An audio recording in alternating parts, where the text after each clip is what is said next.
नमस्कार। मेरे इस YouTube चैनल पर एक बार फिर से आप लोगों का बहुत बहुत स्वागत है। आज मैं आप लोगों को पढ़ाने जा रही हूँ कर्म के आधार पर क्रिया के भेद। सबसे पहले मैंने इस टॉपिक को लिया है क्योंकि इससे संबंधित क्वेश्चंस जो है वो हमारे कंपटीशन में, प्रतियोगी परीक्षाओं में आते हैं। ठीक है, तो इसलिए सबसे पहले मैंने ये टॉपिक लिया है जिसमें मैं आप लोगों को बताऊंगी कि कर्म के आधार पर क्रिया के कितने भेद होते हैं। तो कर्म के आधार पर क्रिया के दो भेद होते हैं। पहला है सकर्मक क्रिया और दूसरा अकर्मक क्रिया। जैसा कि नाम से ही पता चल रहा है, कर्म क्रिया, ठीक है।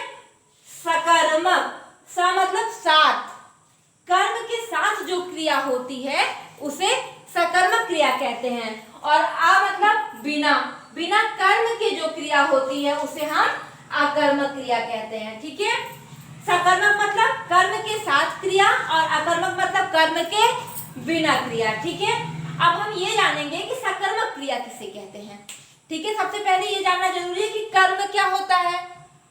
तो कर्म को खोजने के लिए, कर्म को पाने के लिए मुझे तीन तरीके के शब्दों को जोड़ करके प्रश्न बनाने होंगे। जैसे क्या, किसे, किसको। क्या, किसे और किसको।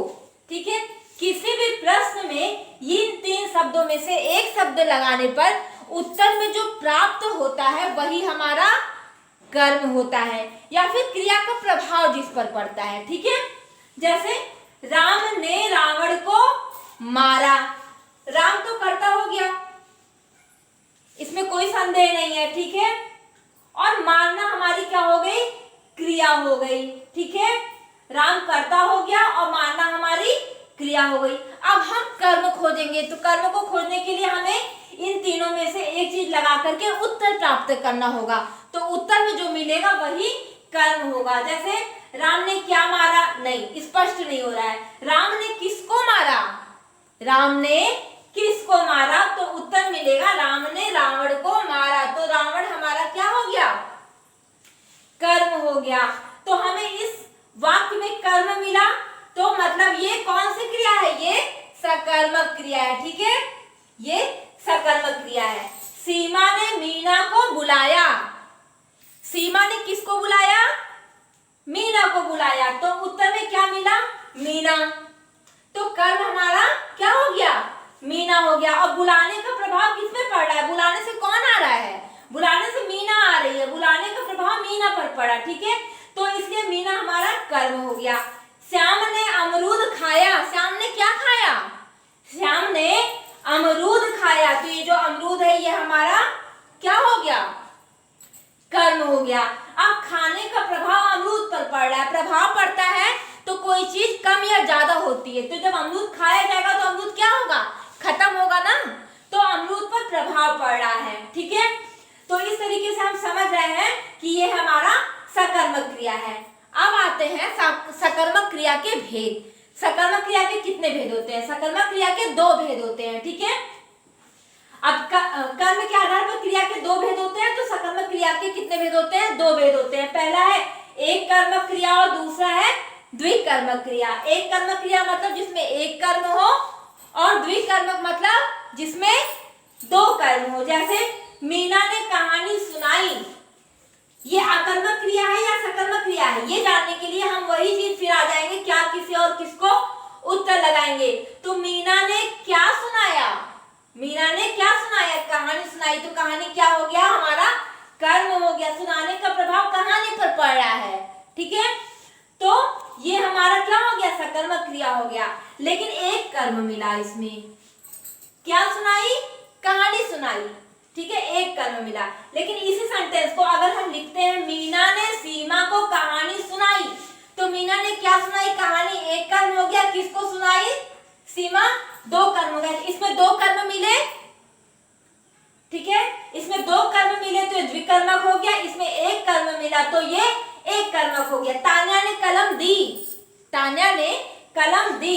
तान्या ने क्या दी, तान्या ने कलम दी। तो कलम क्या हो गया, कर्म हो गया। तो ये हमारी सकर्मक क्रिया हो गई।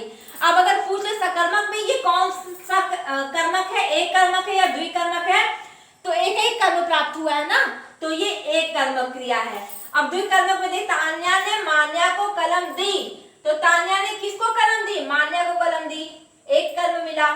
ठीक है, क्या दी? कलम दी, तो ये दूसरा कर्म मिल गया। तो इस तरीके से उम्मीद है कि ये सकर्मक और सकर्मक क्रिया आप लोगों की स्पष्ट हो गई होगी। अब आते हैं अकर्मक क्रिया पर। अकर्मक मतलब जिसमें कर्म ना हो, जिसमें जो कार्य हो रहा है उसका किसी पर प्रभाव न पड़े। जैसे राम खाता है, राम क्या खाता है? उत्तर में कुछ मिला? नहीं मिला। ठीक है, तो खाने का प्रभाव किसी पर नहीं पड़ रहा है, क्योंकि कर्ता पर नहीं पड़ेगा, ये सिर्फ कर्म पर पड़ेगा। क्रिया का प्रभाव सिर्फ कर्म पर पड़ेगा। तो खाता है, क्या खाता है? कुछ नहीं है हमारे पास। ठीक है, तो ये बिना कर्म के है, तो मतलब ये अकर्मक क्रिया हो गई। जैसे राम ने रावण को मारा, सकर्मक क्रिया थी। फिर राम ने मारा, अब राम ने किसको मारा? इसमें कर्म नहीं प्राप्त हो रहा है, तो ये हमारी अकर्मक क्रिया हो गई। श्याम ने खाया, अमरूद को हटा दे तो श्याम ने क्या खाया? नहीं क्लियर है, तो अमरूद खाया। सीमा ने बुलाया, सीमा ने किसको बुलाया? ठीक है, मीना को अगर हटा देते हैं तो ये अकर्मक क्रिया हो जाएगी। तो आप लोगों को स्पष्ट हो गया होगा। सिर्फ एक चीज याद रखिए, क्या, किसे और किसको, क्या, किसे और किसको लगाने से उत्तर में जो प्राप्त होता है वो सकर्मक क्रिया है। ठीक है, और अगर दो कर्म प्राप्त होता है, दो कर्म प्राप्त होता है तो वे द्विकर्मक है। एक कर्म प्राप्त होता है तो वो एक कर्मक है। कर्म हमें क्या, किसे और किसको लगाने से उत्तर में जो प्राप्त होता है वो है। और अकर्मक क्रिया बिना कर्म, जिसमें क्रिया का प्रभाव किसी पर ना पड़े, वो अकर्मक क्रिया है।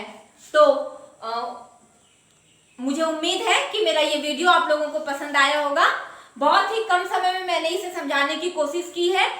अगर पसंद आया हो तो प्लीज मेरे इस वीडियो को आगे बढ़ाइए। धन्यवाद।